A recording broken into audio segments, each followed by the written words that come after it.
बीमार पिता की अंतिम इच्छा। गांव के किनारे एक पुराना सा मकान था।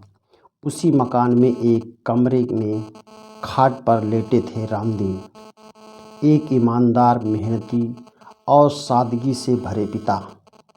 उम्र ने शरीर को तोड़ दिया था, सांसें अब उधार की लगती थी। डॉक्टर साफ कह चुके थे, अब ज़्यादा समय नहीं है। रामदीन के 3 बच्चे थे। पहला बेटा मोहन शहर में नौकरी करता था। मंझला बेटा सुरेश हमेशा पैसों के पीछे भागता, और छोटी बेटी गीता जो शादी के बाद भी पिता से दिल से जुड़ी थी। बीमारी की खबर सुनकर तीनों घर आए, लेकिन भावनाएं अलग अलग थीं। मोहन जल्दी लौटने की सोच में था।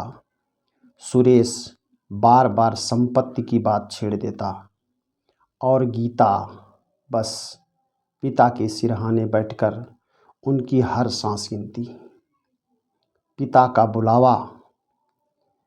एक शाम रामदीन ने धीमी आवाज में कहा, गीता, सबको सो बुला ला। कमरे में सन्नाटा छा गया। रामदीन की आंखों में दर्द था, लेकिन उससे ज़्यादा चिंता। उन्होंने कहा, मुझे लगता है मेरा समय पूरा हो रहा है। मरने से पहले मेरी एक अंतिम इच्छा है। तीनों बच्चों का ध्यान तुरंत खिंच गया। अंतिम इच्छा? रामदीन बोले, मैं चाहता हूँ तुम तीनों कल सुबह सूरज उगने से पहले खेत में पहुँचना। वहाँ मैं तुम्हें कुछ दिखाना चाहता हूँ। सुरेश ने झुंझलाकर कहा, बाबूजी, इस हालत में खेत क्यों? रामदीन ने बस इतना कहा, मेरी अंतिम इच्छा है बेटा।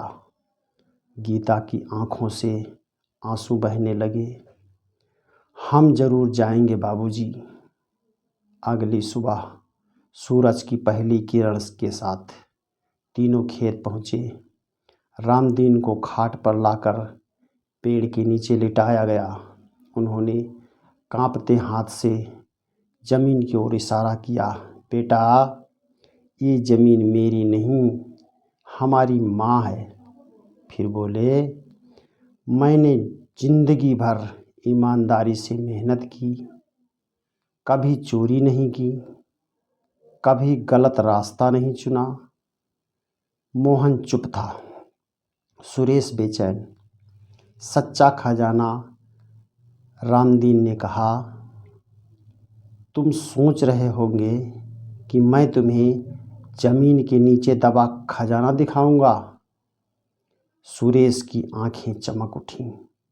रामदीन मुस्कुराए, हाँ, खजाना है, लेकिन सोना चांदी नहीं। उन्होंने गीता का हाथ थाम लिया। मेरी सबसे बड़ी दौलत है मेरे बच्चों का चरित्र, ईमानदारी और आपसी प्रेम। फिर मोहन की ओर देखकर बोले, नौकरी बड़ी नहीं होती, नीयत बड़ी होती है। सुरेश की आंखों में देखते हुए कहा, पैसा जरूरी है, पर पैसा ही सब कुछ नहीं। अगर दिल गरीब हो गया तो अमीर होकर भी कुछ नहीं बचेगा। आँखों का खुलना।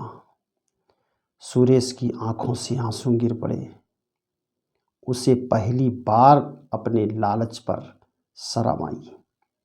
मोहन का सिर झुक गया। उसे याद आया कितनी बार उसने पिता के फोन अनदेखे किए।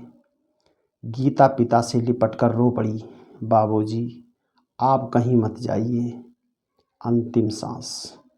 रामदीन ने आसमान की ओर देखा और धीमे से कहा, आज मन शांत है, मेरी अंतिम इच्छा पूरी हो गई।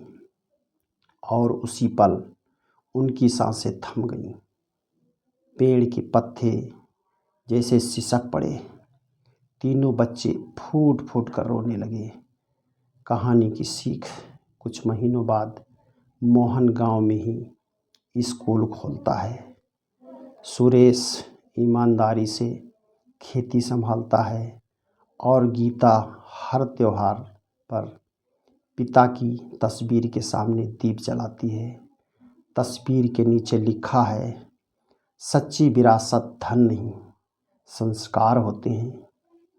माता पिता की अंतिम इच्छाएं अक्सर संपत्ति नहीं, बल्कि संतान का सही रास्ते पर चलना होती है। वीडियो